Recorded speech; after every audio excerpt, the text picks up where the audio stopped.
Oi, fala aí pessoal, bom dia. Você está escutando o Inglês no rádio. I am your host, Foster Hodge. This is your daily dose of English.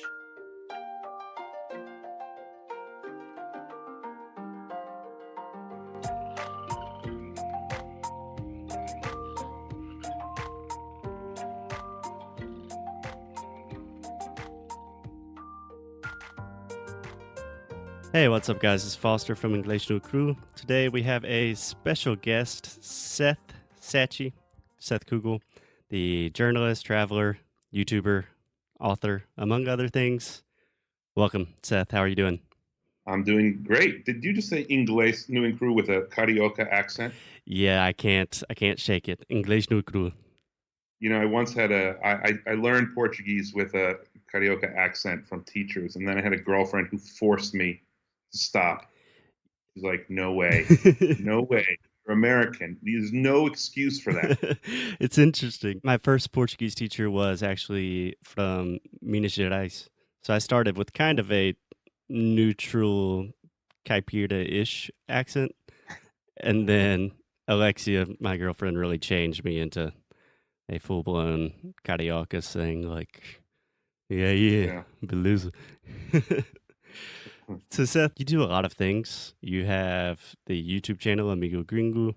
You have a book coming out. Can you just give us a little background about who you are, what you do? Sure. Well, I did a bunch of things, and then I was a teacher and blah, blah, blah. At age 28, I decided to become a writer, and it actually worked out quite well. I started writing for the New York Times, and then later I became a travel writer for the New York Times, which is even better. But the best move I've made is to start a YouTube channel in Portuguese for Brazilians. Wow. Amigo Gringo, as you mentioned. And that's been about 3.5 years and like 400 videos. And it's been the most fun thing I've ever done. So that's kind of, it's certainly not the project that makes me the most money, but it is the one that's the most fun. So I guess you could say I'm a travel writer. I have a YouTube channel in Portuguese. I now also have a YouTube channel in English with Portuguese subtitles called Globally Curious. That's to go along with my book, which is coming at the end of October in English. Good practice for anyone who wants to read it, called Rediscovering Travel, a guide for the globally curious. So, I'm pretty busy. Yeah, I just saw your new YouTube channel, and it's excellent. I highly recommend it to everyone. We just posted a video about an American family that moved to Salvador to open a trampoline park. Like one of the, how do we call those do we say trampoline park in English? Well, I don't know. That's what they call it. It's like kids. Like an indoor jump around fun house? Yeah, but it really is just like a whole bunch of trampolines. That's all it is. And I mean, there's not too many families that move to Brazil and open a trampoline park. But believe it or not, there's two. They actually copied their friends who did it. Another American family that did it first? Yeah. In Sao Paulo and Rio, I think. That's awesome. Yeah, that proves you can do anything these days. It really does. Really does. Yeah, Seth, I've been a fan of Amigo Gringo for a long time, and you guys produce a lot of videos. Like, how do you do that? So first, what is the main goal of Amigo Gringo? Like, who are you producing these videos for, and how do you do it? The main goal, the selfish goal, is to talk about all the things I talk about anyway with my friends, both Americans who live in Brazil or love Brazil, and Brazilians who live in Brazil and maybe don't love Brazil, about the differences between the United States and Brazil. And it started out as kind of a tourist thing. So I'm a travel writer. It was sort of about like how Brazilians should experience New York and how to sort of blend in with New Yorkers. So we both talk about like everything from just like whether to bring gifts when you stay at people's houses, how to flirt with American men and women, safety issues, punctuality, which is always a big and very complicated issue, by the way. It's not just like Brazilians are always late Yeah. and New Yorkers are always on time. It's much more complex than that. Yeah, it's just a totally different vibe on totally different wavelengths. Yeah.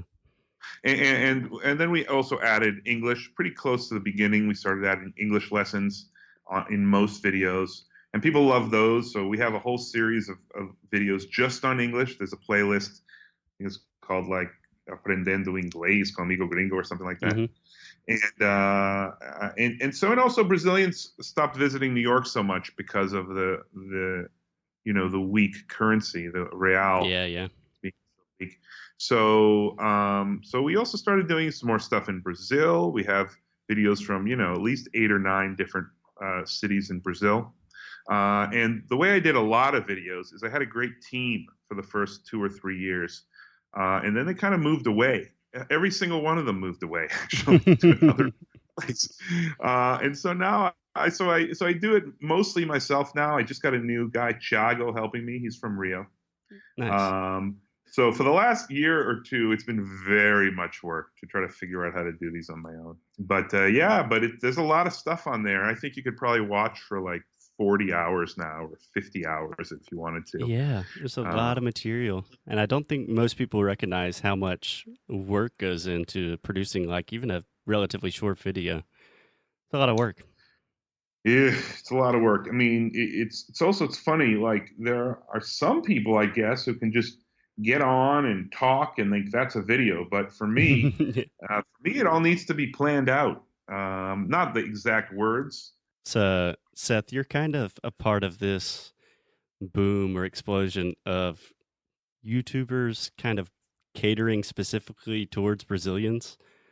Part of the boom or the pioneer? I would, I think that's the question. let me rephrase the question. You have spearheaded a new movement of of this boom of people just kind of teaching Brazilians random things, sometimes about culture, sometimes about language. Why do you Yeah, think this has happened? Like, I know Brazilians are super digitally savvy, but yeah. they love watching Americans speak Portuguese on YouTube. Well, I think there's a number of reasons. It is true that if most Brazilians have never heard a foreigner speak Portuguese. Yeah. It's not like being Mexican, and just pretty much every American can at least count to 10 in Spanish. Or if you're French, there's just the awful tourists trying to say things Hmm. in French when they visit Paris. But it's just very few people learn Portuguese, and it's not what the Brazilians mostly think. It's not because it's just like this absolutely impossible language to learn. It's really not that hard. Everyone says Portuguese is the most difficult language in the world. I'm like, it was pretty easy. I mean, I understand if you tell me it's harder to pronounce than Spanish. It definitely is, Yeah. but it's not harder to learn than Mandarin. No. It's just not possible. But anyway, so it's fun for Brazilians to hear Americans speak. I mean, we grew up in the United States where we hear everyone speaking English in all kinds of accents, and it's fun, right? Yeah. We imitate Italians in like a caricaturish way. We imitate the French. It's just part of our lives, and Brazilians don't really have that. So to hear foreigners speak Portuguese is really fun. I think it's easier for you or for me to forget that because our friends in Brazil are maybe the kinds of people that do meet foreigners. But most people don't. And it's still every time I get into a taxi or Uber or bus or whatever, people always want to hear about how I learned Portuguese. And it's not just that. Brazilians are also very interested, for better or for worse, about what other countries think of them. Yeah. You know, Vira-lata. this is the Yeah. famous Complexo Vira-lata. So, like I said, for better or for worse, it's not necessarily good, but it's good for us. So, Yeah. You are on point when you said that it's just fun for Brazilians. And I think I've forgotten that because I'm in the US right now. I haven't been to Brazil in almost a year, maybe. But I forget. Yeah. Every time you get in a taxi, you order food, people are like, huh, where are you from? Oh, the US. What are you doing speaking Portuguese? Like, what are you doing here? And it's just, How did that ever happen? yeah, it's just Uh, befuddling to them. by the way, I think you should, if you don't already, use my comeback when someone says, "Wow, você fala muito bem." I always say, "Ah, você também." Like, and they're always like little befuddled, like, "What? But I do speak, but I'm from here." Pretty good move. I mean, I do it so often that when I'm with somebody I know, they can't stand it. I normally just use the self-deprecating, like, "No, cara, meu português é uma merda," and just kind of Yeah, fishing for compliments a little bit. that's good. That's good. But oh, I was going to say also that Brazil is also a huge market. If people are trying to make at least not lose money on YouTube, you can talk about Brazil and you're reaching. I think it's YouTube's second biggest market, Yeah.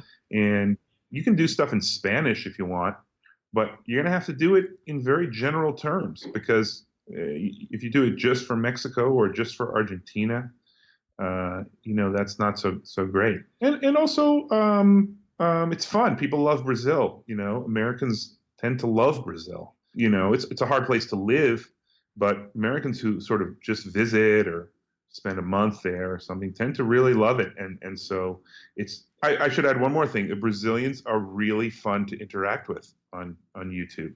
I get comments every video from all over Brazil, all over, and they're often hilarious. Sometimes they're very smart comments. There's criticisms quite a bit. Mhm.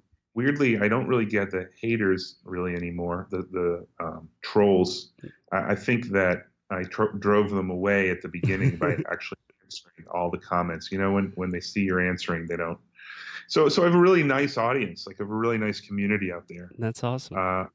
and I get to hear from people. Like if I love to mention sort of faraway places that don't get many tourists. So if I mention Hondonia or Roraima, or even a specific town in Hondonia, there's always somebody that writes in and is like, "I live there.